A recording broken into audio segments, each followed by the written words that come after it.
Welcome to Real Estate Radio Power Investing, an informative and engaging hour discussing everything you need to know about the world of real estate investing.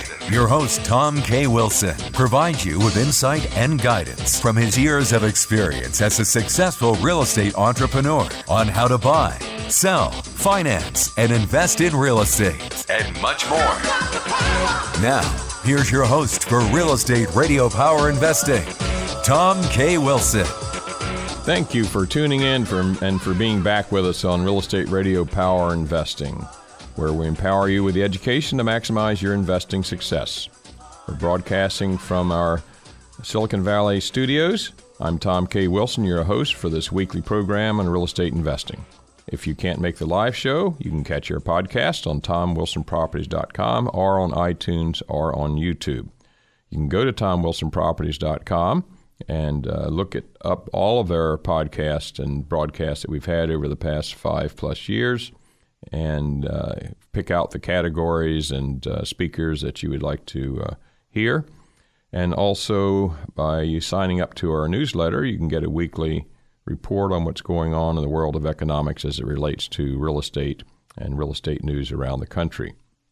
It also gives you an opportunity and access to commercial syndication deals that Wilson Investment Properties makes available so that you can invest in commercial properties that normally, by buying shares at as little as $50,000 a share, that normally only large investors and institutional investors can afford to buy.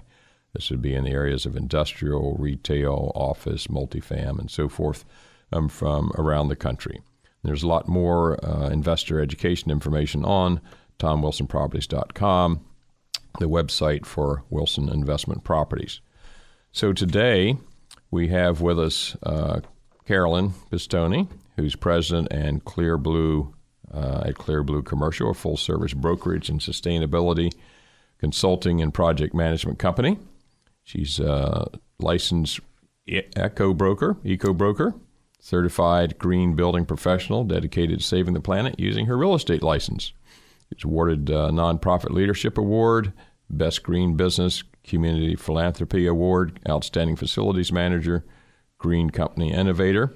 And like most people who are successful in real estate, she, of course, started a career in something that had nothing to do with it. she has a we all end up in real estate sooner or later. Has a master's in fine arts and directing for theater, film, television from the California Institute of Arts. And Carolyn, thank you for being on the program. You bet. I'm thrilled to be here with you. So you have a colorful and diverse background and careers. So I got to ask you, what generalized what skill sets do you feel that you got from the field of fine arts and theater that you were able to transfer to help you be successful in real estate? Well, I learned from filmmaking. I really learned what a collaborative art that is, and it's kind of like building a traveling small city. It takes at least 100 people to build a film. You've got to feed them. You have to rent their space. You have to build things. You have to have technology attached. Then there's distribution. It was a beautiful microcosm of the economy. And I ended up through a number of different jobs. And I like to say if you lose enough jobs, you get a great resume, and mine is particularly impressive. But failures are good. It's where we learn. There you go. You got to fail up. Yeah. And I did end up running operations for a brand new movie studio in Hollywood during their first 2 years. So when we started, it was 50 people in a trailer on a backlot of another studio. And 2 years later, it was 1,500 people in 6 different municipalities and 9 different facilities. Wow. And so through that process, there was a lot of real estate to be leased. There were TIs. There were all kinds of things to be bought. We were designing new facilities and breaking ground. And I ended up consulting at the beginning of the internet boom because that was the next industry that was coming up. And when the bubble burst in technology, I found myself thinking, I don't want to be the downsizing expert. Since I've been doing so much in the real estate industry, maybe I'll get my broker's license and it'll be just another tool in my toolbox. And then I thought, if I'm going to be passing myself off as this real estate expert, perhaps I'll get a job in my local real estate office. And I did that, and I had a very bad attitude about it. Was this initially residential or commercial? It was initially residential, okay, because that's what I thought. That's classic way we all start. Yeah, that's what I thought I knew. Mm-hmm. And the truth is, it wasn't what I was an expert in. I was actually much more of an expert on the large-scale commercial level because of my studio experience. And I would come home grumpy every night, and my then new husband sat me down and essentially said, "What is your problem?" And I started complaining about, sitting in condos every Sunday watching couples fight and saying, "Well, how many bathrooms do you want?" And that it wasn't necessary. And he finally looked at me and said, "You think this is beneath you, don't you?" And I said, "Well, yeah, I have a master's in fine arts, and I have run a movie studio. I'm important." And he essentially said, "Get over yourself." He said, "This license does not define you. You're always talking about how you want to make the world a better place and you want to create collaborative systems where people can grow. This license is just another tool in your toolbox." And so... Sound like you picked a good guy to have around you, huh? Well, here we are 20 years later. We own the company together. And I made him go out and get his license a couple of years ago. And it really has been so inspirational. Some of the clients that we've been able to help, some of the communities that we've been able to help, some of the big deals that we've been able to do. And I'm eternally grateful to him for giving me a get over yourself talk. What a wonderful story. So tell me about your business. Well, Clearblue Commercial, we are traditional. We represent buyers and sellers and landlords and tenants in all sorts of commercial real estate transactions. But what we really are is we're a certified green business, a certified small business, a certified woman-owned business, and a B-Corp. And we are the only real estate services firm in the world that is all those things. B-Corp, I don't know if you're familiar with it. Please tell us. They're a third-party certifying body that, and they dig deep. They went through our trash with a microscope. They maybe I better not apply for that. They require, well, not literally, but it felt that way.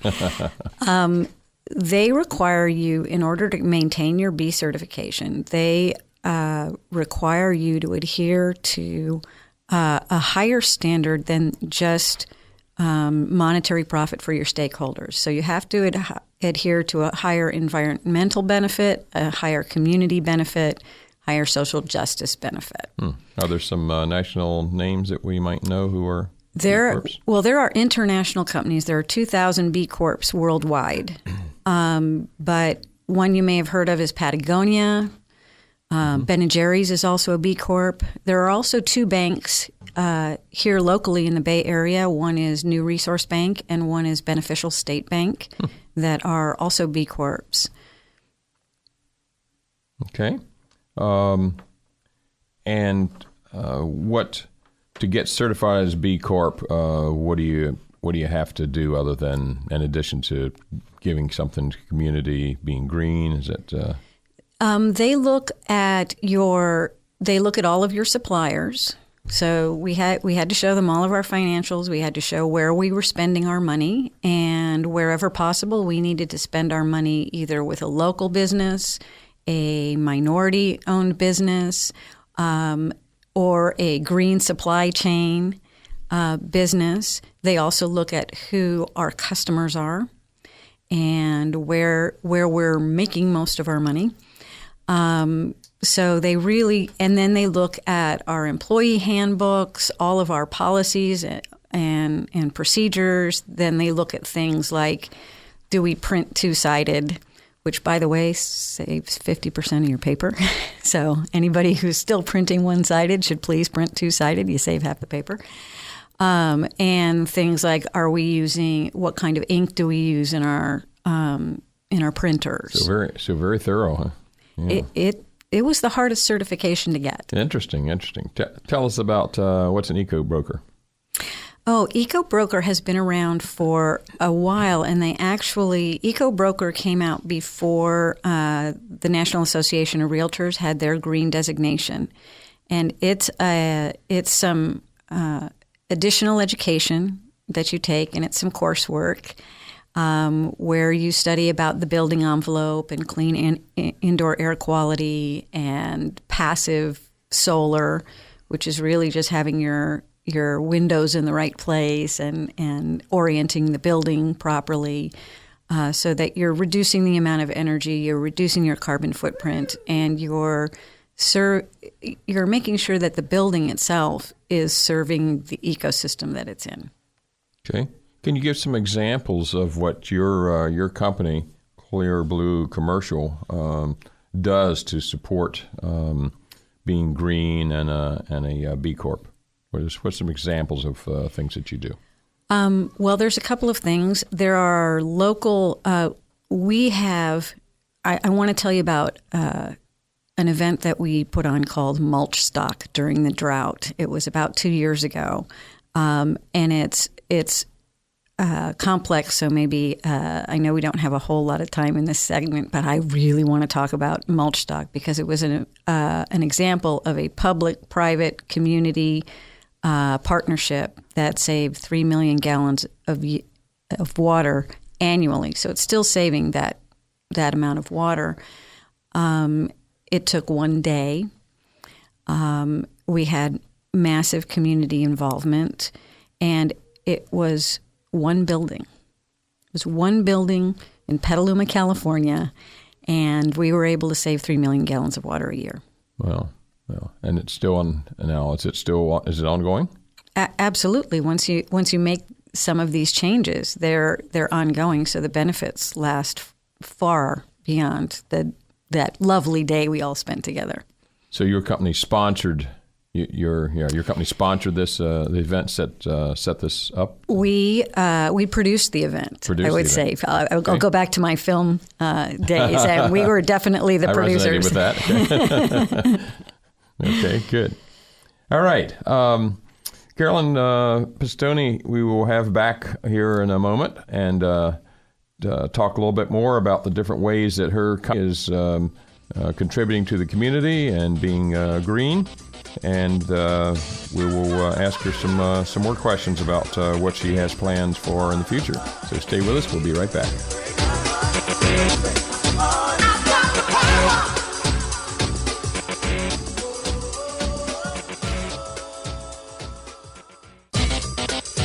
Welcome back to Real Estate Radio Power Investing. Streaming live on iHeart, TuneIn, and KDOW.biz. For more information on today's topic or guest, visit TomWilsonProperties.com.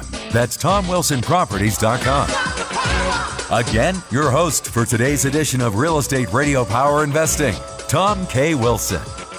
It's great to have in studio with us today Carolyn Pistone, who's president of Clearblue Commercial and is a certified green building professional. And we're talking to her about her business. And Carolyn, if you'll continue, tell us some more about what are some of the ways that let's start with internal. What do you do within your organization to be green? And then what are some of the other things in addition to your mulch project that you've done on the outside?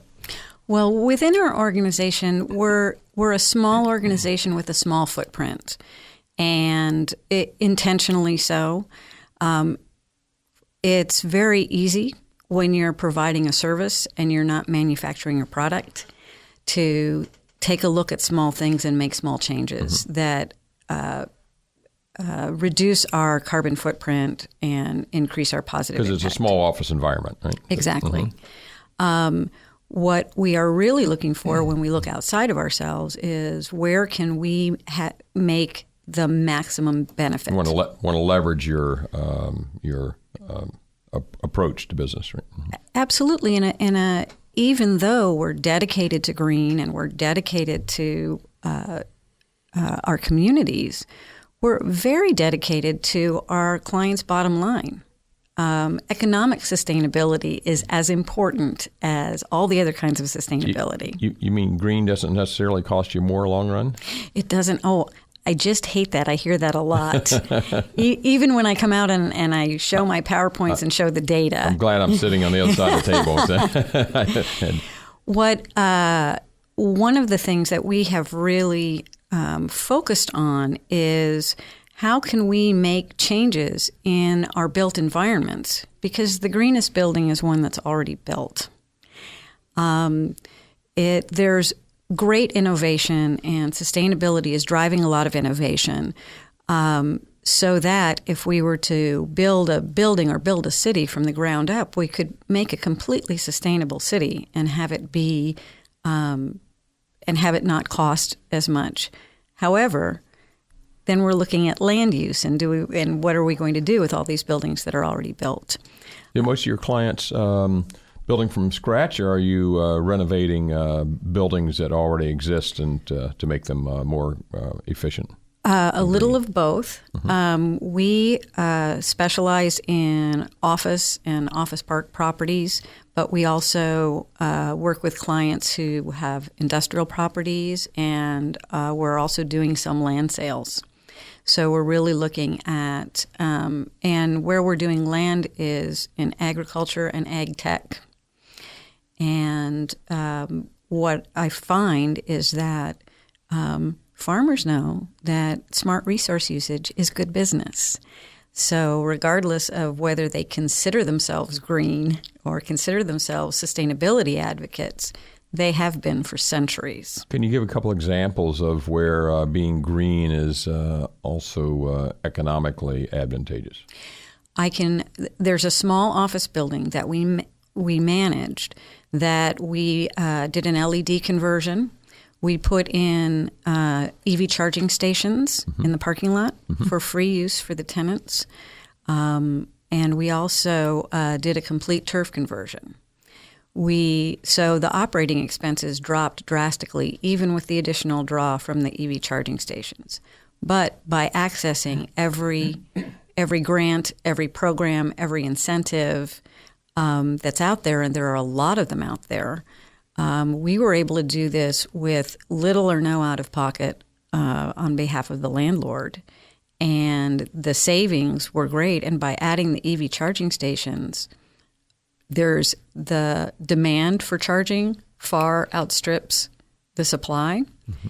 And it was a way to add an amenity to a building that's really of value. It attracts tenants, and for tenants, it attracts and retains employees. Mm-hmm. And their clients in turn. Yeah. The example I like to give is if you have a choice of working in a building that has a free gas station and one that does not, which are you going to choose? It's quite an edge. And we were also able to get grants, so there was very, very little. I was able to fit all of these improvements into the operating budget of the building. And then the client bought the building for just under $3 million, and 6 years later sold it for just over $8 million. So he tripled his money. So you're adding, so you're able to add value by doing that. Absolutely. All right, let's talk some more about how being green can be economically advantageous and a win-win for everybody when we come back with Carolyn Pistone, the president of Clearblue Commercial. We'll be back in just a moment. Stay with us on Real Estate Radio Power Investing.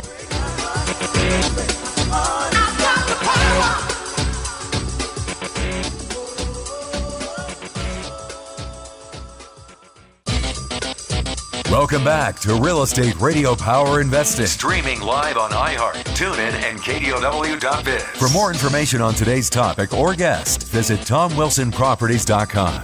That's TomWilsonProperties.com. Again, your host for today's edition of Real Estate Radio Power Investing, Tom K. Wilson.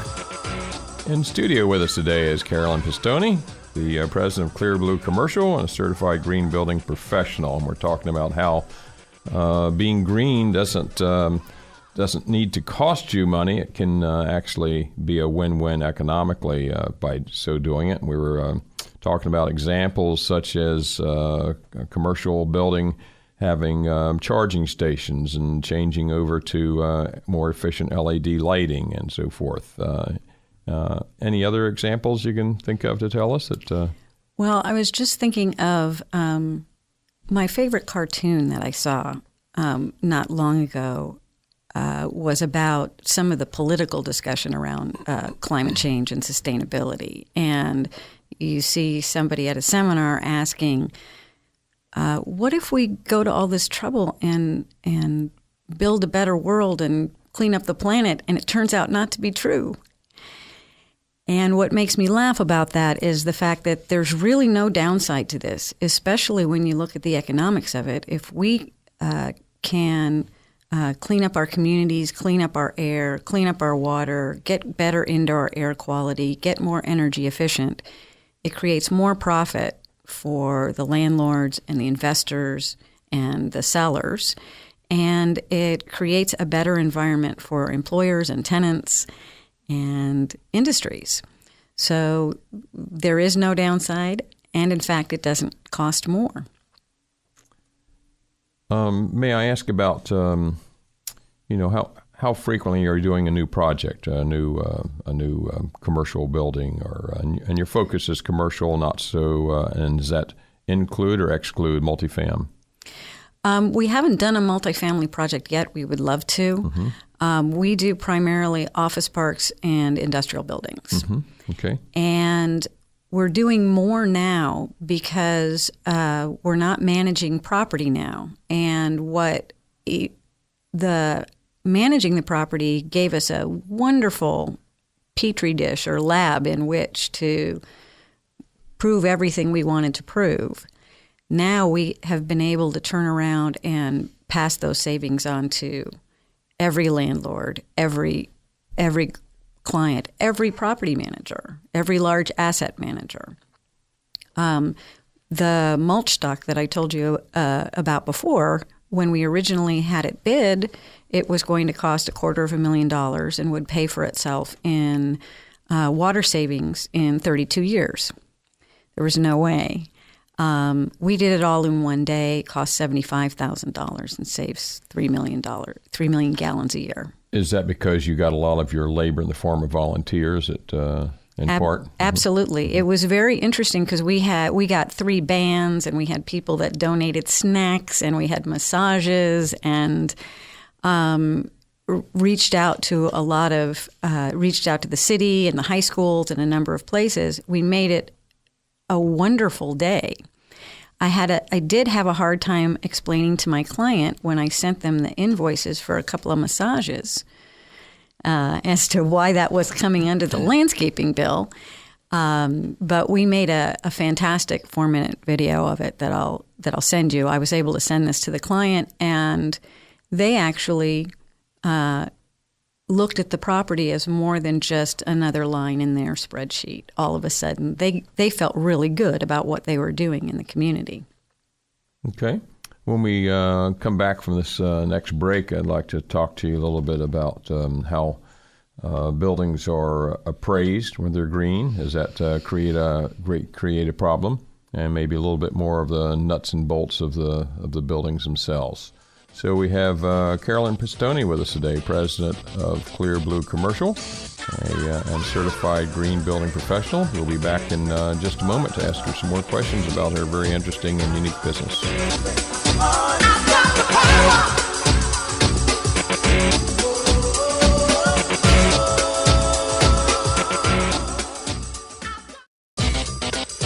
Welcome back to Real Estate Radio Power Investing. Streaming live on iHeart, TuneIn, and KDOW.biz. For more information on today's topic or guest, visit TomWilsonProperties.com.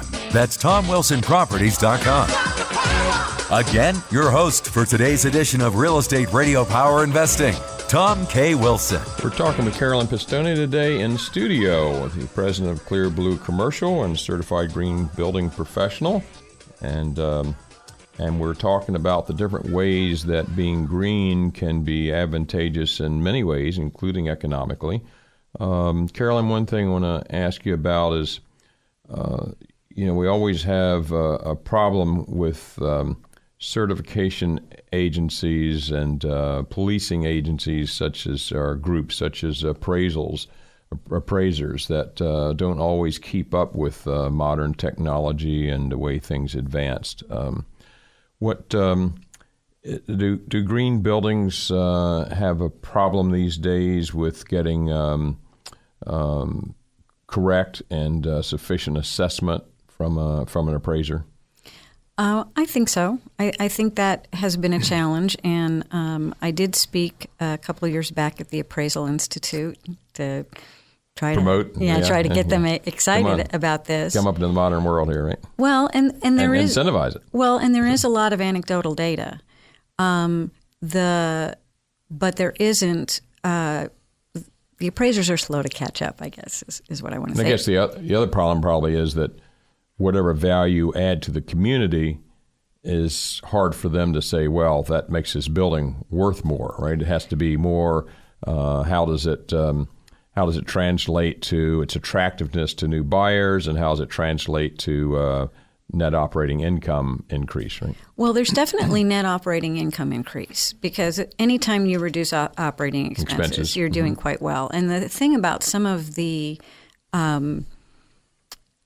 energy consumption reductions is it's a hedge against inflation. If you go from a gas-powered building to a solar-powered building, well, and I love PG&E. They've worked with us really well and given us lots of great incentives. But what solar energy really is, and some of these renewables is they're a hedge against inflation, because as you watch, any large property owner knows, especially in California, these PG&E rates are going through the roof, and they're never going down. Whereas if you put in solar, all of a sudden your costs are flat. Your cost is only to put in the system. And there's not a lot of maintenance on these systems. You got to clean them once in a while. But other than that, they're good to go. If you put in battery storage, where you're able to save some of the power you generate, even if you don't use solar, you can do that with just PG&E. Then you're using your power in off-peak. You use your power during peak hours, but you're storing it so that you're drawing it during off-peak hours. In the commercial world, does PG&E let you sell back energy to them if you have excess like you can on the residential? During the times when you have more than what you need? Not as much. Or credit, right? Yeah. The system isn't quite what I think it will be in the future. I believe and they can speak better about this than I can, but I believe they're in the process of going from an energy generating and selling to being a delivery. We still use their grid.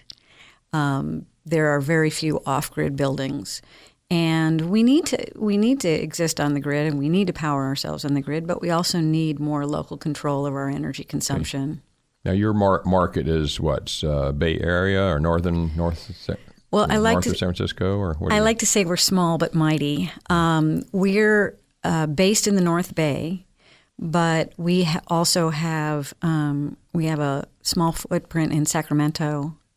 We're also all around the East Bay, South Bay, the peninsula, and we have a tiny satellite in Southern California as well. Okay. As I drive around and look at commercial buildings, the main that seems to be visible, of course, are ones that have solar panels on them, and I presume a lot of them are converting to LEDs. I don't visually see much evidence of passive solar. In fact, you see a lot of buildings with a lot of glass that maybe is on the wrong side. It's true. But so what are some other things that can be done to the buildings aside from amenities such as charging stations and so forth? What else can they do to the building to make it more green and efficient? Well, I think part of what we want to do is look at things like indoor air quality. One of the areas that there hasn't been a lot of innovation in since the technology was invented is in HVAC, although they are just coming out with these smart motors, and there are smart controllers. But one of the things that we're really trying to do is package all of the incentives so that whatever's possible in that building can be done all at once and right away with little or no out of pocket on behalf of the landlord, because that's the way it's really going to happen. And we need to be making these changes now. You can argue about the data, but it goes back to my cartoon. Okay, what if we do it all now and it turns out that climate change is all a hoax? Well, who's hurt? Nobody. Good message. And just very briefly here, some of the ways you can get some economic help from different groups. You said PG&E has programs. PG&E has some fantastic programs. They do have an EV charging station grant where they will actually do a lot of the installation work, and they will pay for almost all of it. And they're going to put 7,500 charging stations into their area in the next 3 years. Interesting. Wow. Bay Area Air Quality Management District is also offering grants of up to $4,000 per charging station, and the charging stations themselves are remarkably cheap. So that they have obviously an interest in getting this going as well. Okay. All right. Very good. We'll come back with a little wrap-up and summary here with Carolyn in just a moment after this break, and we will ask her to kind of summarize what she's shared with us and any thoughts about what's the direction of this market moving forward, and incentives and direction of green buildings and green projects. We'll be back in just a moment. Stay with us on Real Estate Radio Power Investing.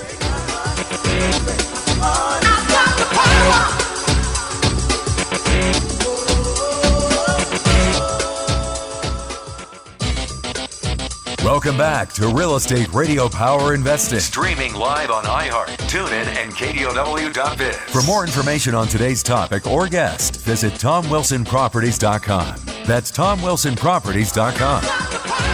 Again, your host for today's edition of Real Estate Radio Power Investing, Tom K. Wilson. So, Carolyn, give us a little summary, if you will, about why more of us should be especially in the commercial arena. Why should we be building more green buildings, and why should we be converting buildings? I think a lot of our listeners felt like, oh, it's a nice thing to do, but it's going to cost me too much money, and I won't get enough return out of it. I hear that a lot, which is why we're really looking to package these in a way that allows you to make the investment in a very, very small way. Our aim is to reduce your operating expenses first and foremost. Now, as part of the packaging, mean that you have the CapEx all integrated into the project, so it gets amortized out the cost by a long amortization loan, for example, and that can happen. There's also all kinds of tax incentives. We also have somebody in our office that does tax cost segregation, so that we make sure you're eligible for every possible incentive, so that you're increasing your net operating income, you're increasing the value of the building, you're increasing the amenities for your tenants, whoever they may be. We also get very inspired by a lot of the things that our clients are doing. We have a client that's involved in rice milling and rice growing. And one of the things they do is they have another tenant that has a crayfish company. So when they flood the rice fields, this other company comes in, harvests the crayfish, and then packages them and ships them to New Orleans, because there are not enough crayfish in New Orleans. Who knew? And the demand is great there. There's also a mushroom company that does all its on-site composting, which they then are able to use for feed in their on-site wastewater treatment, and they can graze cattle on that same land. So it's a way of really incorporating the buildings and what's happening in the buildings in a much more holistic way where everybody profits. It's not just about donating to charity. There's certainly some things that are that everyone can do, which are really quite simple. But on the other hand, when you get involved in a large project like a commercial building or something, the details of it's a lot for someone to navigate through who's not familiar with it and doing it on a regular basis. So that's where it makes sense. I'm a big proponent of not reinventing anything and go to folks who are experts in it so they can help you do it effectively and efficiently. Well, that's a huge part of our business is the consulting end of it and the project management end. And I like to tell everybody, I get asked if we do pro bono work, and that's a common misconception among people who are doing good in the community, but it costs you nothing to talk to us. Well, Carolyn, it's been great having you. Carolyn Pistone has been with us today, the president of Clearblue Commercial. It's been fascinating learning about how green can be beneficial in the commercial arena as well. Remember to go to TomWilsonProperties.com and sign up for our newsletter for economics as it relates to real estate. See all of our podcasts that we've had with wonderful guests like Carolyn over the past years, and also by signing up, it gives you access to commercial syndication deals that are only available to our listeners with Wilson Investment Properties. Remember, the only thing that matters is what you do next.